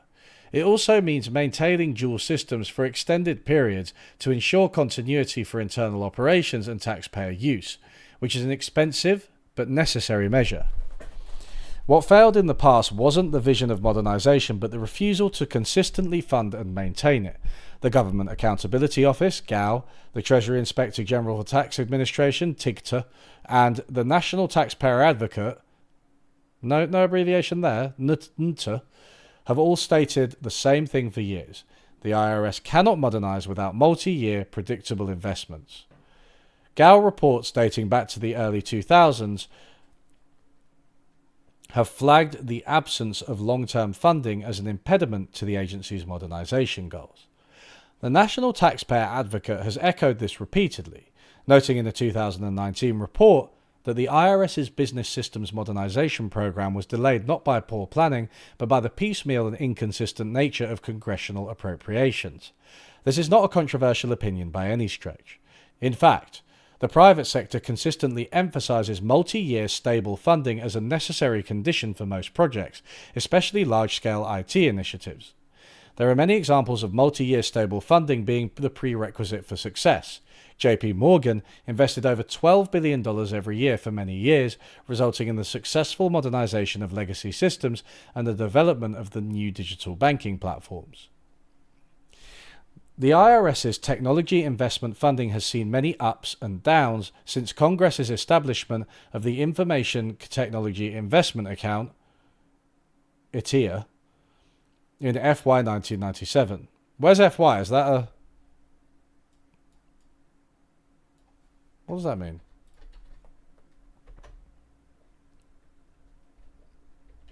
Hey. Ah.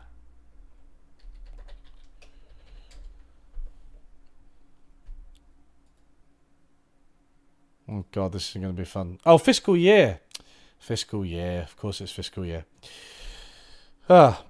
These funding levels fall far short of what private companies spend on system improvements, despite government agencies serving millions more people and facing higher costs and consequences of service disruptions. The spending categories vary over the years, but we can consistently identify the business systems modernization category that clearly shows fluctuating modernization spending between 2006 and 2022. Before the Inflation Reduction Act, IRA, I like how that's the one they abbreviate.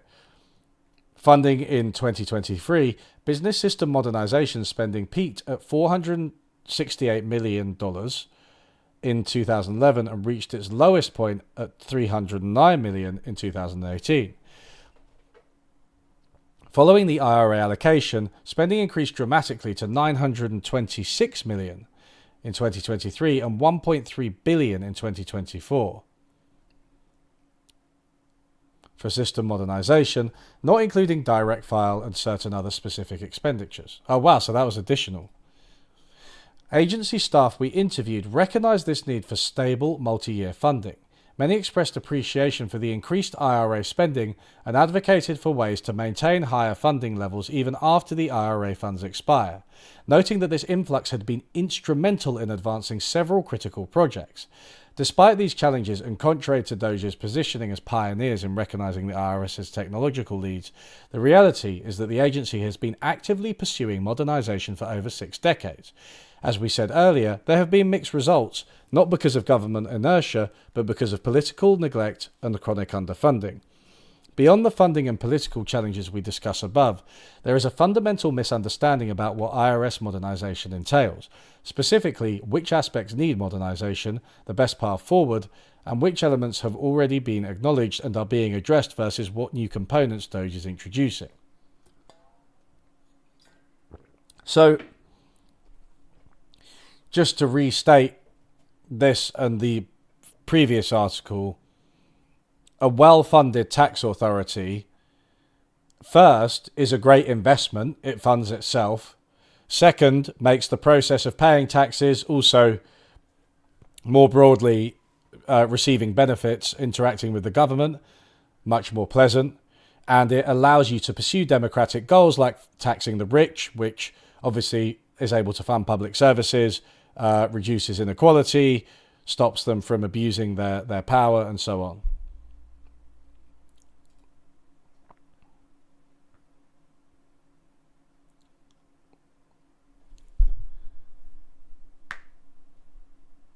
COBOL systems are difficult and complicated to work with, not because COBOL is bad, but because you're dealing with 30 years of small additions and changes. It's quite bad, Benjamin.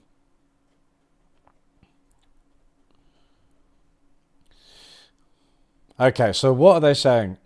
What does modernizing the IRS entail? Stay with me, guys. This is quite dry, but I do think this is very interesting. This is actually quite a good window into the entire Republican right-wing rich bastard and Trump/Musk project. At its core, IRS modernization represents an overhaul of technical infrastructure and taxpayer services. This approach addresses both internal operations and public-facing capabilities. Like many other organizations with legacy systems, the IRS faced a major IT challenge, the Y2K project, a massive undertaking to address the problem with the year 2000. This issue stemmed from the way dates were stored in computer systems, using 2 digits for the year instead of 4, which meant that when the calendar turned to 2000, systems might interpret 00 as 1900 rather than 2000. A more recent example of modernization effort on the public-facing side is the introduction of Direct File, which was launched as a pilot program in 2024 to offer eligible taxpayers a free, government-provided tax filing option that simplifies the process and eliminates the need for third-party software. I wonder if they'll struggle in the year 10,000. Probably won't have to worry about that, I think. But for the most part, the IRS is focused on modernizing its core infrastructure by gradually replacing COBOL and assembly language code systems, especially within the individual master file. The IMF. Of course, it's the individual master file.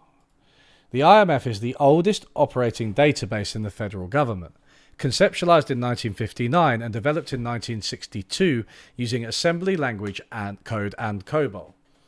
IMF remains the authoritative system for tracking every individual taxpayer's account activity, income, credits, payments, and refunds. Legacy systems written in COBOL and assembly language, many still operational, form the backbone of tax processing infrastructure. While Doge officials claimed to be replacing assembly code with Java, COBOL-based systems were reportedly being migrated to new compilers or systems known as RM COBOL, which was also being implemented at the Bureau of Fiscal Service. A major advantage of RM COBOL is that it makes the code platform agnostic, allowing it to run on platforms other than large, powerful computing systems such as mainframes. To be clear, the details that have come out about Doge's efforts are murky and contradictory, while it is difficult to get clarity on what exactly they are either doing or even claiming to do, of course. Okay, so you can tell when Ira is writing and when Anisha's writing. I think Ira, their writing is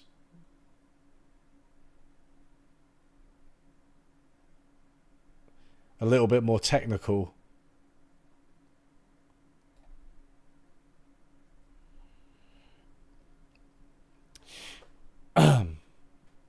The IRS has been planning and implementing a transition away from the original COBOL for over 20 years.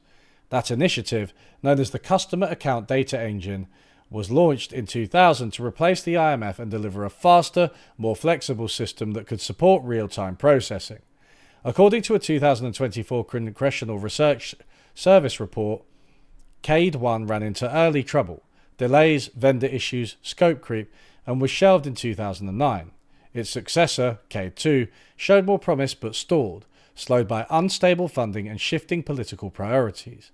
Nevertheless, progress has occurred. According to a GAO report from March 2023, the IRS had completed major components of the individual tax processing engine and was preparing CADE 2 for broader testing. These achievements remain partial, however, as modernization requires more than a one-time software upgrade. While Doge may present this process as merely inefficient and project that they can do this much better in a much shorter time, that is likely impossible. The IRS systems involve layers of complexities that come with operating at such a scale. There are intricate issues that require years of institutional knowledge, intimate understanding of the system in the context of the IRS, and not just the expert technical know-how that some Doge staffers may possess.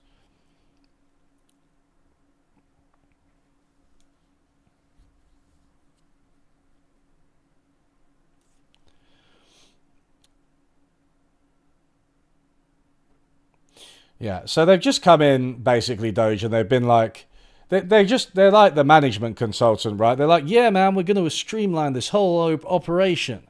You know, what about that computer system? You know, what about if we just streamline that? You know, let's just integrate that across the entire government, get rid of half the workforce. You know, that's just what they're doing, right? Now, whether it's incompetence, malice, whatever, difficult to say. At this rate, Doge might try to put our info on Adobe Flash.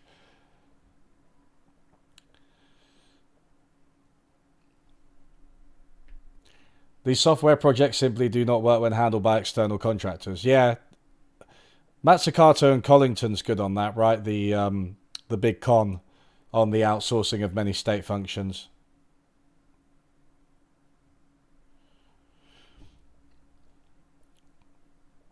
Well, I mean, Musk has a reputation for being quite bad at coding, so I don't know that, yeah, his underlings or him would necessarily be very good at this.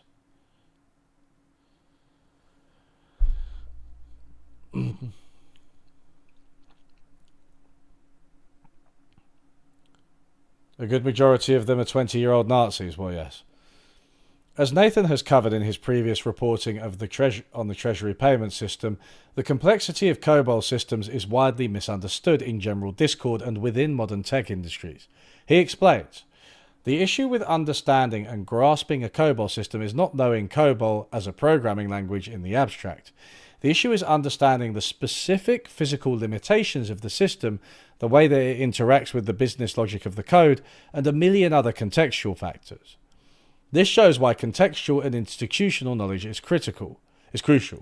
Modernizing these COBOL systems requires more than mere language syntax fluency. These systems have developed intricate internal business logics that constitute vital institutional knowledge. Consequently, retaining engineers and staff who possess this knowledge and can train new engineers familiar with COBOL is an integral part of any successful modernization process. Why this contextual knowledge matters is easily exemplified by the story behind a widespread misconception about Social Security beneficiaries. Contrary to claims amplified by Elon Musk, thousands of deceased individuals are not receiving benefits. The reality is far more mundane. Early COBOL dialects handled null values poorly, so when someone applied for Social Security with a missing birth date, engineers implemented a specific date as a placeholder. They chose May 20th, 1875, the anniversary of the International Bureau of Weights and Measures creation. Thus, while records might appear to show 150-year-old people receiving payments, the reality is entirely different and far less sensational. Yes, as notes in the crisis covered in late April, these misconceptions have had profound consequences as Doge moved millions of people to Social Security Administration's death master file. Yeah, so this is fucking tragic, right? Because through their horrific, just the fact that they don't understand this system. They think that just because they're smart coders, as they dub themselves, they can understand it. Clearly they can't. There's a lot of deep institutional knowledge here. They come along and they say, oh, these people born in 1875 are, dead. This is a scam. Government's pilfering money, whatever. That's not the case. The case was that their data was improperly entered, and that's the default, the way the system codes it when the data is not properly entered. But these people still existed. They're still old, alive, and they need funding. So Doge went to move all of this to all of them to be dead, and therefore cut off their funding. Who knows what kind of damage they've done. This context of chronic and inconsistent funding, as well as the need for institutional knowledge, matters. Doge now positions itself as the saviour of an intentionally starved system. However, they're doing so without the humility or historical understanding that modernization requires. The challenges of modernization are not limited to external factors. IRS career staff we spoke with described a deep internal tension. While many recognize the agency's outdated infrastructure, they've also grown wary, if not defensive, about change. This defensiveness isn't irrational. The civil service has kept the IRS running despite a decades-long war of attrition, where budget cuts and political attacks have left it operating under siege. Staff described a churn of political appointees at Treasury arriving every few years, launching ambitious reform plans and then departing before implementation, leaving half-built systems and institutional fatigue in their wake. This constant disruption has created a culture that prizes internal stability, process and procedure, sometimes to a fault.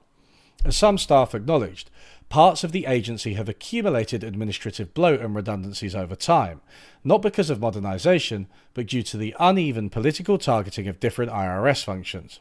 Over the past few decades, enforcement divisions, taxpayer assistance programs, and IT infrastructure have all faced rolling waves of political scrutiny and budget cuts, while other areas remain untouched.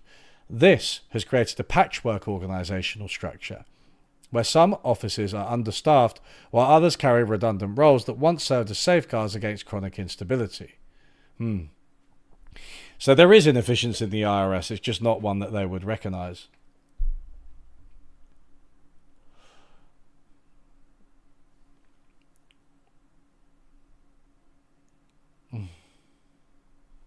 Elegance has to be sacrificed to maintain systems constantly. Yeah. I'm sure this is just the reality of governance. You know what's really interesting, right? So I think that there is this entire idea, and I think in the modern era it does come from like tech bros, but it has a long history you've got like the flat tax and stuff.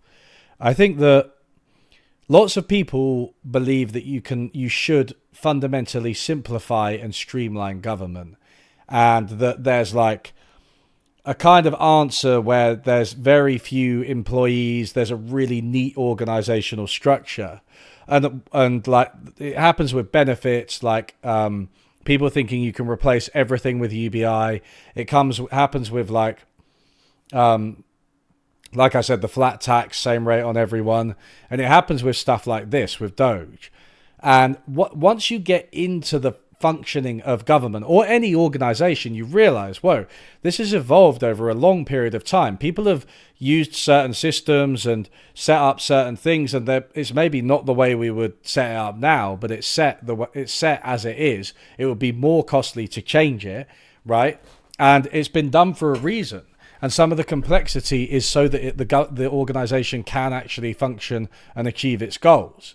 It's not all just fluff. Like, there's not some like weird simplified view where you can like run the government like a fucking, lemonade stand.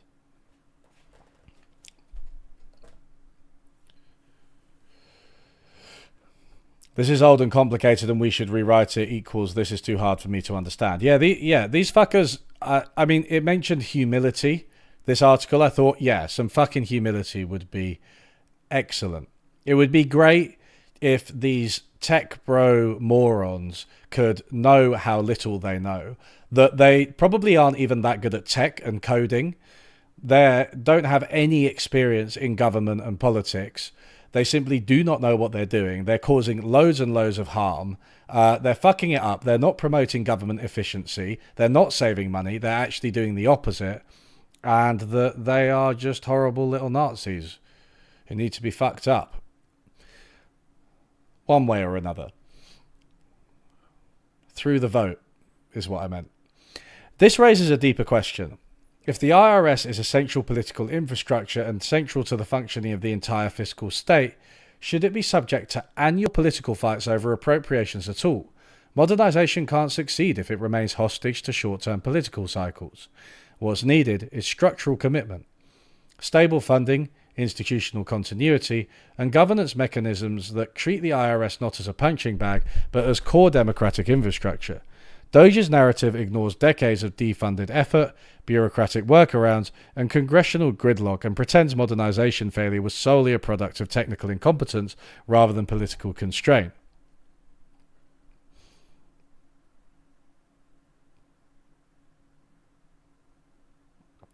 Listening to Doge is like a bingo card of shit you hear from overconfident fresh graduates coming into their first job.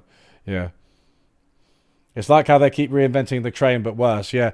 What was Joe Rogan put on Instagram? Like, he'd like invented dinner. So he was going, what I do is I like cook my meat, and I cook my meat and I make sure that I'm really hungry and I sit down and I eat it. And then, this has an astonishing effect. You're like, man, that's called a meal. That's called a meal, bro.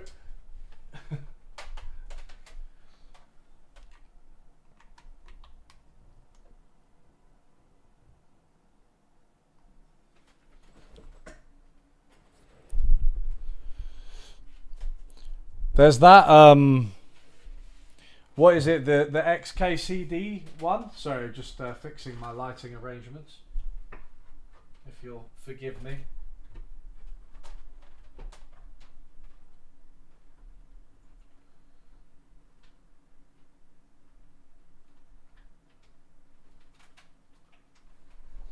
So, I think we're fine.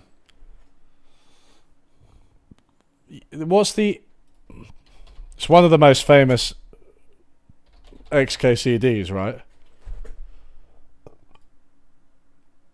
No, it's not coding. It's standards, but it's the same thing, right? It's like, there are 14 competing standards. 14, ridiculous. We need to develop one universal standard that covers everyone's use cases. Yes. Then there are 15 competing standards, right? Like, this is literally just It's like the disease of I don't even know like what is it just that people can't accept the inherent complexity of governance and reality. Second system effect. Yeah, competing standards. All right, okay, yeah. All right, let's finish this article before we do anything else. Lessons from the VA. The 1985 tax season and Doge's Munchable debacle. Modernization done right is incremental, transparent, and cautious. One of the clearest historical lessons comes from the IRS itself. In 1985, a rushed update to its computing system caused one of the worst tax seasons in US history. Refunds were delayed for months. Erroneous notices were mailed to millions of Americans. Lines at local IRS offices stretched out the door. Congress was flooded with constituent complaints, and the crisis led to a series of internal audits and public hearings. That episode became known as the tax season from hell. It was a cautionary tale about the risks of rushed reform, an example of how modernization without governance can backfire. Recent events at other agencies have already demonstrated the dangers of hasty implementation. At the Department of Veterans Affairs, a Doge staffer rapidly developed an AI tool to identify supposedly non-essential private company services, labeling them as Munchable. This resulted in the termination of nearly 600 contracts. When confronted about the errors, the Doge staffer dismissed concerns, telling ProPublica, "I'm sure mistakes were made. Mistakes are always made." The consequences of this cavalier approach... Fucking hell, man.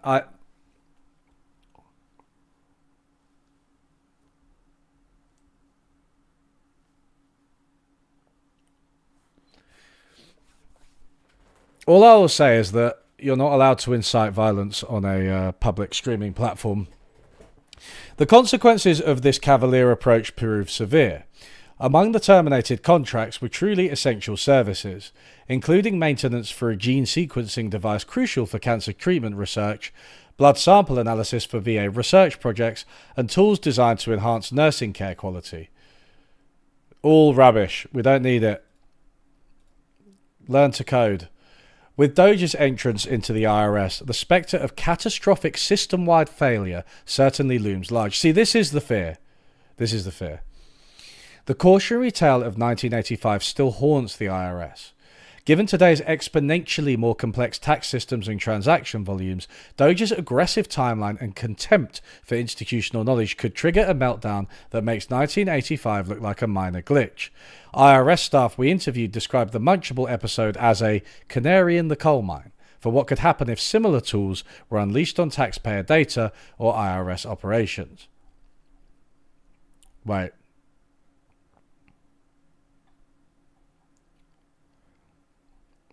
Oh, Munchable, sorry, yeah. Yeah. The IRS cannot afford such recklessness.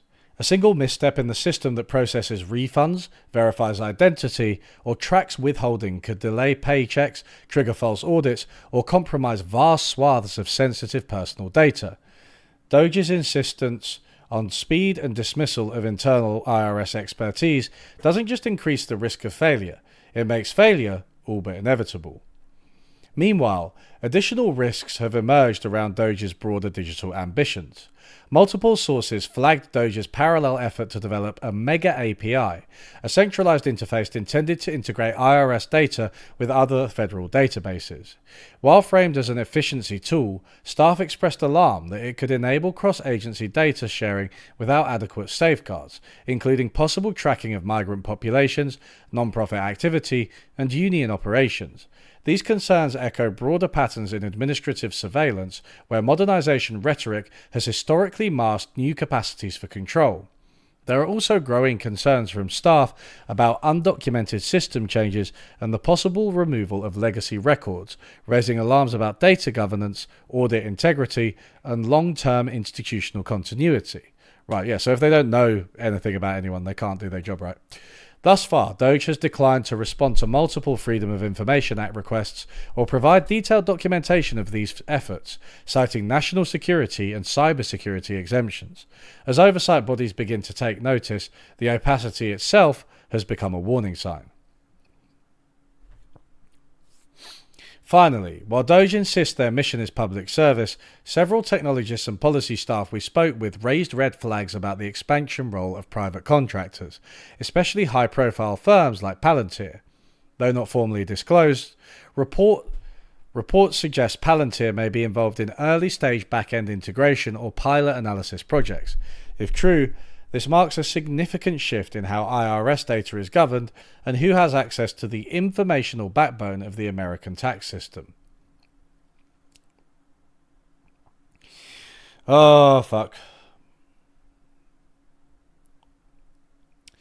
What real reform requires? Governance, continuity, and public infrastructure. There's no question that the IRS needs modernization. A progressive vision of IRS reform begins with a simple premise. Public systems should be built to serve the public, not to impress venture capitalists, or mimic the latest private sector trends. That means modernization must be led by public interest technologists, not external disruptors with limited institutional knowledge and no stake in long-term stewardship. It also means investing in people, not just software. One of Doge's most dangerous moves has been to sideline or push out experienced IRS staff, including COBOL engineers and IT veterans who understand legacy systems logic, dependencies, and vulnerabilities. These people are not relics. They are keepers of institutional memory, and any transition plan that ignores their insight risks erasing critical knowledge that cannot be recovered. Modernization must also be incremental and dual-tracked. That means running new systems alongside old ones until full interoperability is confirmed. It requires building in redundancy, not stripping it out. It requires regulatory oversight, including privacy reviews, public documentation, and congressional reporting. And yes, it requires real money, multi-year funding, not patchwork grants or short-term political windfalls. Security concerns around COBOL are real, but they're not insurmountable. Most are not about the language itself, but about hardware constraints, vendor deprecation, and decades of deferred maintenance. TIGTA has noted that while COBOL... So they did TIGTA, they didn't use that one earlier. They forgot it. This one hasn't been proofread as many times as the last one. That's my only gripe. But it's not a real one.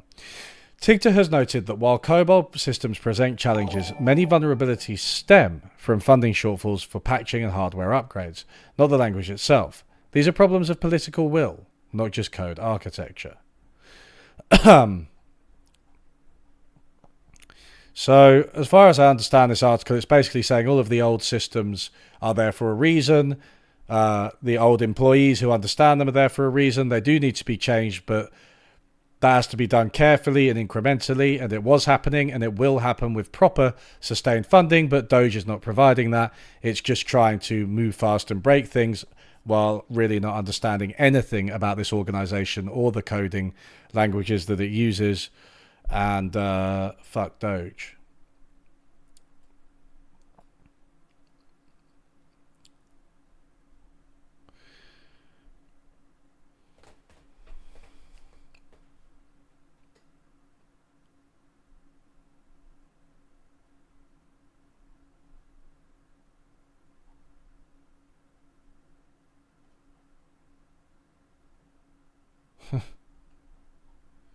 So, yeah, this is pretty depressing, I think, but I am hoping the whole thing kind of falls apart under the weight of their own incompetence, their own internal contradictions, too many egos.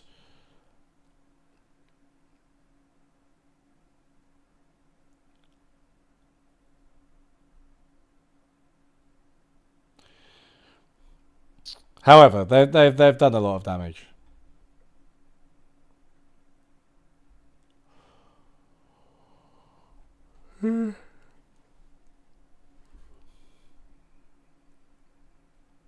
What did somebody say about some kind of Wikipedia page?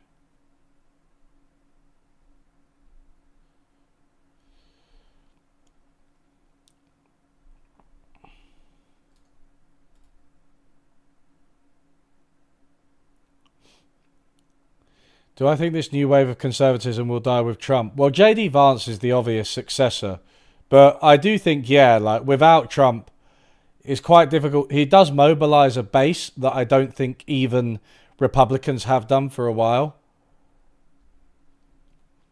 And J.D. Vance is quite weird. Like, he doesn't have the charisma of Trump. But maybe.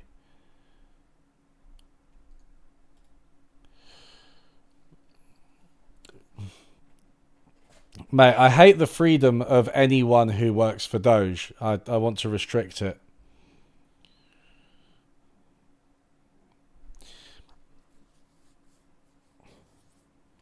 So yeah, this is the real problem. If this not only causes a whole load of democratic problems and entrenches an oligarchy by ruining one of the vital organs of the federal government, the IRS, if it not only does that, but it actually leads to a crisis and a collapse. You know, we've learned the 2022 supply chain crisis was like. What happens when things seize up and don't work? And that was bad. But this would be worse for America, at least.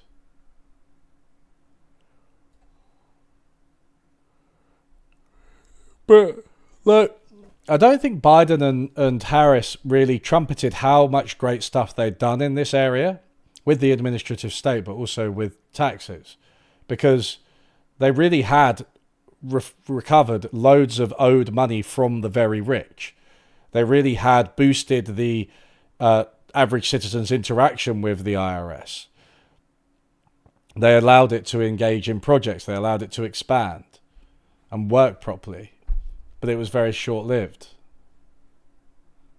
Americans just don't fucking want... They don't want efficient government. They want horrible government so they can complain about it and just get fucked over by their economic system. A potential enabler for the much-needed socialist revolution. The crisis and collapse will lead to fascism. I think that's pretty obvious. Right. I think that's enough. We've read 2 very good articles. I'm going to try and get Anisha Stephen to talk to me, because they are very, very, very good at this.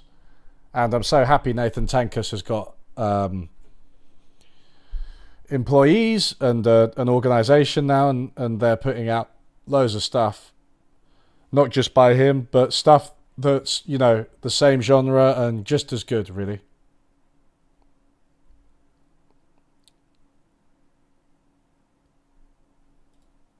Paid speaking engagements.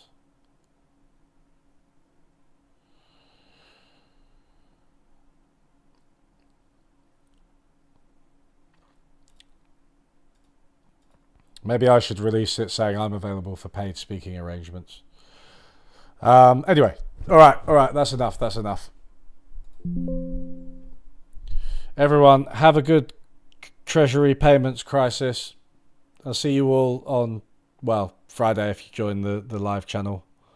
But anyway, my new Downton Abbey video will be out very soon. Maybe this week. Who knows?